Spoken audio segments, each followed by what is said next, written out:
Hi, it's Diederik Elderman here. Welcome to a month in which we're going to talk about better communication. I don't know whether you know it or not, but I spend a lot of my time helping people communicate more effectively, use their voice more effectively, their body language and all that sort of thing.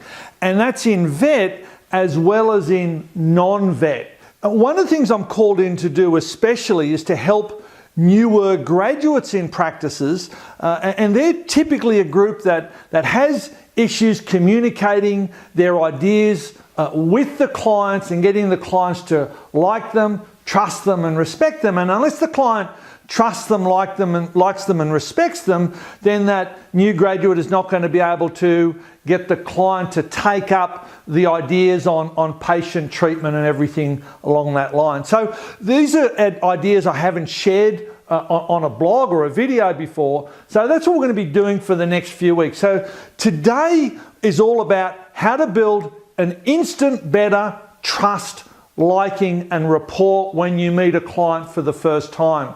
And so there's three things that you need to be doing to get the client to like you immediately and trust you and respect you. So the first thing is smile. Now this goes right back to our caveman days. Smiles can be seen from 300 yards away. And when someone's smiling at you and you see that 300 yards away, up to 300 yards away, you perceive them as being friendly and no threat. So when you walk into that exam room, no matter how you're feeling, have a big smile plastered all over your face. So that's number one. The second thing is visible hands. Now there's lots and lots of studies on this as well. So the last thing I want to talk about with the smile is Shark Tank. I don't know whether you're a Shark Tank fan or not. I rarely, if ever, watch it. But there's been studies done on the Shark Tank participants or contestants, whatever you want to call them, who were successful and who weren't successful. Well, it's about a 50-50 split. Half the contestants got the deal and the other half didn't.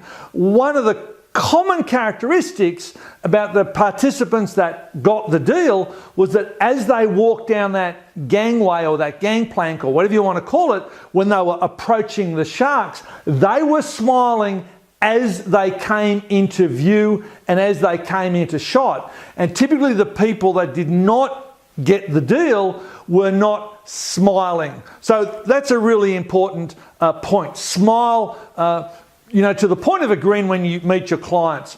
Now the second thing is visible hands. This goes way back to caveman days as well. Now if the caveman had something, hand behind his back, it could be a spear or it could be a club or something like that. So again, at some level, our brain trusts people with open hands, open palms, expressive hands more than people that have their hands hidden. Now, studies in juries, they asked juries about defendants in all sorts of different cases. And a jury thought that a defendant was lying if they had their hands under the table or by their sides. In other words, when their hands were visible on top of the table, the juries were more likely to believe that defendant as being honest than if their hands were hidden. Important point, I think, and we can inadvertently hide our hands when we come into the room by having them in our pockets, be holding papers or case notes or x-rays or something like that. So be really, really careful when you meet a client and you walk in that exam room that your hands are open and exposed and friendly so that the client is more likely to trust you. And then the third thing I want to talk about today is eye contact. So eye contact releases oxytocin in both you and in the other person. Oxytocin is also called the cuddle hormone. Now, I'm not asking you to cuddle your clients, but it makes them feel good. So when you make eye contact with your client, they get a burst of oxytocin, you get a burst of oxytocin. The cuddle hormone, it's also called the connection hormone or the hormone of connection. So you need to look your clients in the eye for People always ask me, how long should I look them in the eye for? Because if you stare at them like this, you're being very invasive, and if you quickly look away, you're being sneaky. So look them in the eye long enough to notice their eye colour. So that's my general rule of thumb. When you've noticed that the eye colour is red, hopefully it's not red at 9 o'clock in the morning. If it's green or olive or whatever it happens to be, blue, then when you've noticed that, you've looked at them long enough. And then you should make regular eye contact again during that exam room.